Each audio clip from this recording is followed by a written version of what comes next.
नमस्कार दोस्तों, मेरे चैनल पे आपका स्वागत है। आज से हम श्री शिव पुराण पाठ का प्रारंभ करने जा रहे हैं। श्री गणेशाय नमः। श्री शिव पुराण महात्म्य है। शौनक जी के साधन विषय प्रश्न करने पर सूत जी का उन्हें शिव पुराण की उत्कृष्ट महिमा सुनाना। श्री शौनक जी ने पूछा, महाज्ञानी सूत जी, आप संपूर्ण सिद्धांतों के ज्ञाता है प्रभु। मुझसे पुराणों की कथाओं के सार तत्व का विशेष रूप से वर्णन कीजिए।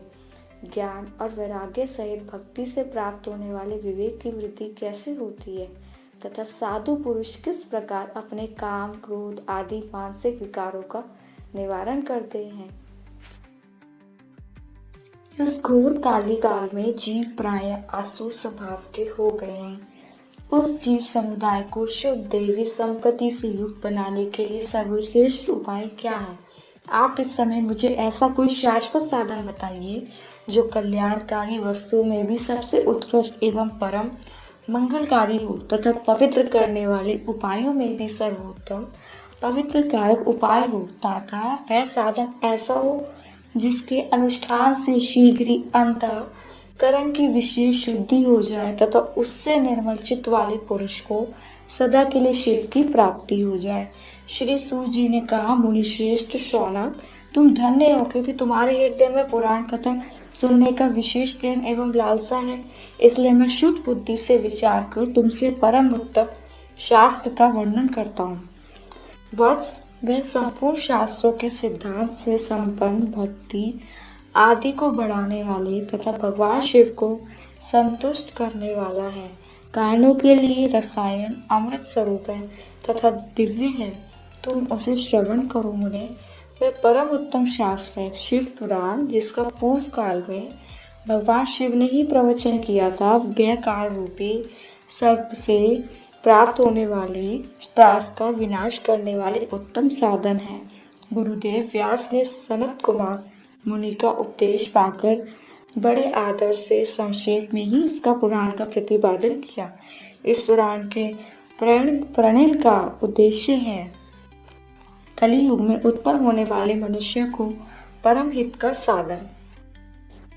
यह शिव पुराण परम उत्तम शास्त्र है। इसे इस भूतल पर भगवान शिव का वाडम्य स्वरूप समझना चाहिए और सब प्रकार से इसका सेवन करना चाहिए। इसका पठन और श्रवण सब साधन रूप है। इससे शिव भक्ति पाकर श्रेष्ठतम स्थिति में पहुंचा हुआ मनुष्य शीघ्र ही शिव पद को प्राप्त कर लेता है। इसलिए संपूर्ण यत्न करके मनुष्य ने इस पुराण को पढ़ने की इच्छा की है, अतः इसके अध्ययन को अभिष्ट साधन माना है। इसी तरह इसका प्रेम पूर्वक श्रवण भी संपूर्ण मनोवांछित फलों को देने वाला है। भगवान शिव के इस पुराण को सुनने से मनुष्य सब पापों से मुक्त हो जाता है तथा उसे जीवन में बड़े उत्कृष्ट भावों का उपभोग करके अंत में शिव लोक को प्राप्त कर लेता है। यह शिव पुराण नामक ग्रंथ 24,000 श्लोकों से युक्त है। इसकी 7 संहिताएं। मनुष्य को चाहिए कि वह भक्ति, ज्ञान और वैराग्य से संपन्न हो बड़े आदर से इसका श्रवण करे। 7 संहिताओं से युक्त यह दिव्य शिव पुराण पर ब्रह्म परमात्मा के समान विराजमान है और सबसे उत्कृष्ट गति प्रदान करने वाला है। जो निरंतर अनुसाधन पूर्वक इस शिव पुराण को बाँचता है अथवा नित्य प्रेम पूर्वक इसका पाठ मात्र करता है, वह पुण्य आत्मा है, इसमें संशय नहीं है। जो उत्तम बुद्धि वाला पुरुष अनंत काल में ही भक्ति पूर्वक इस पुराण को सुनता है, उस पर अत्यंत प्रसन्न हुए भगवान महेश्वर उसे अपना पद प्रदान करते हैं। जो प्रतिदिन आदत पूर्वक इस शिव पुराण का पूजन करता है, वह इसे इस संसार में संपूर्ण भोगों का भोग कर अंत में भगवान शिव के पद को प्राप्त कर लेता है। जो प्रतिदिन आलस्य रहित और रेशमी वस्त्र आदि के वेश में से इस शिव पुराण का सत्कार करता है, वह सदा सुखी होता है। यह शिव पुराण निर्मल तथा भगवान शिव का सर्वस्व है। जो इहलोक और परलोक में भी सुख चाहता हूँ, उसे आदर के साथ प्रयत्न पूर्वक इसका सेवन करना चाहिए। यह निर्मल एवं उत्तम शिव पुराण धर्म, अर्थ, काम और मोक्ष चारों पुरुषार्थों को देने वाला है। अतः सदा प्रेम पूर्वक इसका श्रवण एवं विशेष पाठ करना चाहिए। अब हम पहला अध्याय शुरू करते हैं। शिव पुराण के श्रवण से देवराज को शिवलोक की प्राप्ति तथा चंचुला का पाप से भय एवं संसार से वैराग्य। ऋषि शौनक जी ने कहा, महाभाग सूत जी, आप धन्य हैं, परमार्थ तत्व के ज्ञाता हैं। आपने कृपा करके हम लोगों को यह बड़ी अद्भुत एवं दिव्य कथा सुनाई है। भूतल पर इस कथा के समान कल्याण का सर्वश्रेष्ठ साधन दूसरा कोई नहीं है। यह बात हमें आज आपकी कृपा से निश्चय पूर्वक समझ ली। सूत जी, कलि युग में इस कथाओं के द्वारा कौन कौन से पापी शुद्ध होते हैं, उन्हें कृपा पूर्वक बताइए और इस जगत को कृतार्थ कीजिए। सूत जी बोले, मुझे जो मनुष्य पापी, दुराचारी, खल तथा काम क्रोध आदि में निरंतर डूबे रहने वाले, वे भी इस पुराण के श्रवण पठन से अवश्य शुद्ध हो जाते हैं। इसी विषय में जानकर मुनि इस प्राचीन इतिहास का उदाहरण दिया करते हैं, जिसके श्रवण मात्र से पापों का पुण्यता नाश हो जाता है। पहले की बात है, कई किरातों के नगर में एक ब्राह्मण रहता था, जो ज्ञान में अत्यंत दुर्बल, दरिद्र, रस बेचने वाला तथा वैदिक धर्म से विमुख था। वह स्नान, संध्या आदि कर्मों से भ्रष्ट हो गया था और वैश्यवृत्ति में तत्पर रहता था। उसका नाम था देवराज। वह अपने ऊपर विश्वास करने वाले लोगों को ठगा करता था। उसने ब्राह्मणों, क्षत्रियों, वैश्य, शूद्रों तथा दूसरों को भी अनेक बाणों से मारकर उनका धन हड़प लिया था। परंतु इस पापी का थोड़ा सा भी धन कभी धर्म के काम नहीं लगाता। वह वैश्यगामी तथा सब प्रकार से आचार भ्रष्ट था। एक दिन घूमता घामता वह देव युग से प्रतिष्ठान जोशी प्रयाग में जा पहुंचा। वहां उसने शिवालय देखा, जब बहुत से साधु मार्ग पर एकत्र हुए थे।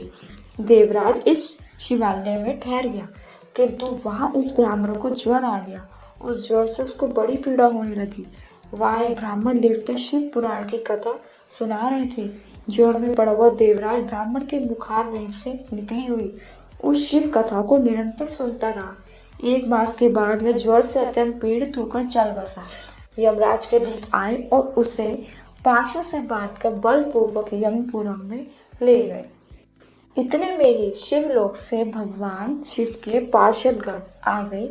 उनके गौर अंग कर्पूर के समान उज्जवल थे, हाथ त्रिशूल से सुशोभित हो रखे थे। उनके संपूर्ण अंग भस्म से उद्भासित थे और रुद्राक्ष की मालाएं उनके शरीर की शोभा बढ़ा रही थी।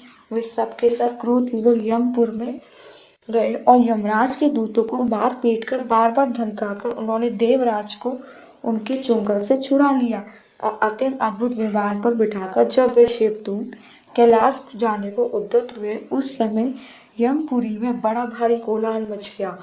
उस कोलाहल को सुनकर धर्मराज अपने भवन से बाहर आए। साक्षात दूसरे रुद्रों के समान प्रतीत होने वाले उन चारों दूतों को देखकर धर्मराज ने उनका विधि पूर्वक पूजन किया और ज्ञान दृष्टि से देखकर सारा वृत्तांत जान लिया। उन्होंने भय के कारण भगवान शिव के उन महात्मा दूतों से कोई बात नहीं पूछी, उल्टे उनके सबकी पूजा में प्रार्थना की। तत्पश्चात शिवदूत कैलाश को चले गए और वहां पहुंचकर उन्होंने इस ब्राह्मण को दया सागर सा शिव के हाथों में दे दिया। शौनक जी ने कहा, महाभाग सूत जी, आप सर्वज्ञ हैं। महामते, आपकी कृपा प्रसाद से मैं बार बार कृतार्थ हुआ। इस इतिहास को सुनकर मेरा मन अत्यंत आनंद में निमग्न हो रहा है। अतः आप भगवान शिव में प्रेम बढ़ाने वाली शिव संबंधी दूसरी कथा को भी कहिए। ऋषि सूत जी बोले, शौनक सुनो, मैं तुम्हारे सामने गोपनीय कथा वस्तु का भी वर्णन करूंगा, क्योंकि तुम शिव भक्तों में अग्रगण्य तथा देवताओं में श्रेष्ठ हो। समुद्र के निकटवर्ती प्रदेश में एक वाशवल नामक ग्राम है, जहाँ वैदिक धर्म से विमुख पापी दुष्ट निवास करते हैं। वे सबके सब बड़े दुष्ट हैं। उनका मन दूषित विषय भोगों में ही लगा रहता है। वे न देवताओं पर विश्वास करते हैं, न भाग्य पर।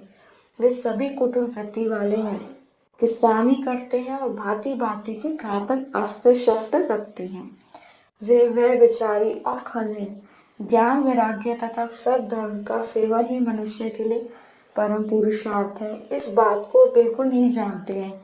वे अपनी पशु बुद्धि वाले हैं। वे सभी पशु बुद्धि वाले हैं।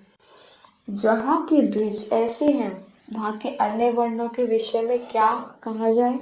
अन्य वर्णों के लोग भी उन्हीं के बात ही कुत्सित विचार रखने वाले सावधान, विमुख एवं खल है। वे सदा कुकर्म में लगे रहते हैं और नित्य विष भोगों में ही डूबे रहते हैं। वहाँ की सब स्त्रियां भी कुटिल स्वभाव की, स्वेच्छारिणी, पापसक, कुत्सित विचार वाली और गैर विचारणी हैं। सदा व्यवहार तथा सदाचार से सर्वथा शून्य है। इस प्रकार वहाँ दुष्टों का ही निवास है। उस वासवल नामक ग्राम में किसी समय बिंदु नामधारी ब्राह्मण रहता था। वह बड़ा अधम था, दुरात्मा और महापापी था। यद्यपि उसकी स्त्री बहुत ही सुंदर थी, तो भी वह कुमार्ग पर ही चलता था। उसकी पत्नी का नाम चंचुला था। वह सदा उत्तम धर्म के पालन में लगी रहती थी, तो भी उसे छोड़कर वह दुष्ट ब्राह्मण वैश्यगामी हो गया था। इस तरह कुकर्म में लगे उस बिंदु के बहुत वर्ष व्यतीत हुए। उसकी स्त्री चंचला काम से पीड़ित होने पर भी सर्वधर्म का नाश के भय से कलेश सहकर भी दीर्घ काल तक धर्म से भ्रष्ट नहीं हुई, परंतु दुराचारी पति के आचरण से प्रभावित हो आगे चलकर वह स्त्री भी दुराचार नहीं। इस तरह दुराचार में डूबे हुए मूर्ख चित्त वाले पति पत्नी का बहुत सा समय व्यर्थ बीत गया। तदंतर शूद्र जातीय वैश्य का पति बना हुआ वह दूषित बुद्धि वाला दुष्ट ब्राह्मण बिंदु समय अनुसार मृत्यु को प्राप्त हो नरक में जा पड़ा। बहुत दिनों तक नरक के दुख भोग कर वह मूल बुद्धि पापी विंध्य पर्वत पर भयंकर पिशाच हुआ। इधर इस दुराचारी पति बिंदु के मर जाने पर वह मूढ़ हृदय चंचल बहुत समय तक पुत्रों के साथ अपने ही घर में रही। एक दिन देवयोग से किसी पुण्य पर्वत के आने पर वह स्त्री भाई बंधुओं के साथ गोकर्ण क्षेत्र में गई। तीर्थ यात्रियों के संग से उसने भी इस समय जाकर किसी तीर्थ के जल में स्नान किया। फिर वह साधारणतः मेला देखने की दृष्टि से बंधुजनों के साथ यत्र तत्र घूमने लगी। घूमती घामती किसी देवी मंदिर में गई और वहां उसने एक देवी ब्राह्मण के मुख से भगवान शिव की परम पवित्र एवं मंगलकारिणी उत्तम पौराणिक कथा सुनी। कथावाचक ब्राह्मण कह रहे थे, जो स्त्रियां पुरुषों के साथ वह विचार करती है, वह मरने के बाद जब यमलोक जाती है, तब यमराज के दूत उनकी योनि में तपे हुए लोहे का परीख डालते हैं। पौराणिक ब्राह्मणों के मुख से यह वैराग्य बढ़ाने वाली कथा सुनकर चंचुला भय से व्याकुल हो कांपने लगी। जब कथा समाप्त हुई और सुनने वाले सब लोग वहां से बाहर चले गए, तब वह भयभीत नारी एकांत में शिव पुराण की कथा बांचने वाले उन ब्राह्मण देवता से बोली, मैं अपने धर्म को नहीं जानती थी, इसलिए मेरे द्वारा बड़ा दुराचार हुआ। स्वामिन, मेरे ऊपर अनुपम कृपा करके आप मेरा उद्धार कीजिए। आज आपके वैराग्य रस से ओत प्रोत इस प्रवचन को सुनकर मुझे बड़ा भय लग रहा है। मैं कांप उठी हूँ और मुझे संसार से वैराग्य हो गया है। मुझे मूढ़ चित्त वाली पापनी को धिक्कार है। मैं सर्वथा निंदा के योग्य हूँ, कुत्सित विषयों में फंसी हुई हूँ और अपने धर्म से विमुख हो गई हूँ। हाय, न जाने किस किस घोर कष्टदायक दुर्गति में मुझे पड़ना पड़ेगा, और वहाँ कौन बुद्धिमान पुरुष कुमार्ग में मन लगाने वाली मुझ पापनी का साथ देगा। मृत्यु काल में उन भयंकर यमदूतों को मैं कैसे देखूंगी। जब वे बलपूर्वक मेरे गले में फंदे डालकर मुझे बांधेंगे, तब मैं कैसे धीरज धारण कर सकूंगी। नरक में जब मेरे शरीर के टुकड़े टुकड़े किए जाएंगे, उस समय विशेष दुख देने वाली उस महायातना को मैं कैसे सहूंगी। हाय, मैं मारी गई, मैं जल गई, मेरा हृदय विदीर्ण हो गया है, मैं सब प्रकार से नष्ट हो गई, क्योंकि मैं हर तरह से पाप में ही डूब रही हूँ। ब्रह्मांड आप ही मेरे गुरु, आप ही माता और आप ही पिता हैं। आपकी शरण में आई हुई मुझ दीन अबला का आप ही उद्धार कीजिए, उद्धार कीजिए। सूत जी कहते हैं, इस प्रकार खेद और वैराग्य से युक्त चंचुला ब्राह्मण देवता के दोनों चरणों में गिर पड़ी। तब उन बुद्धिमान ब्राह्मण ने कृपा पूर्वक उसे उठाया और इस प्रकार का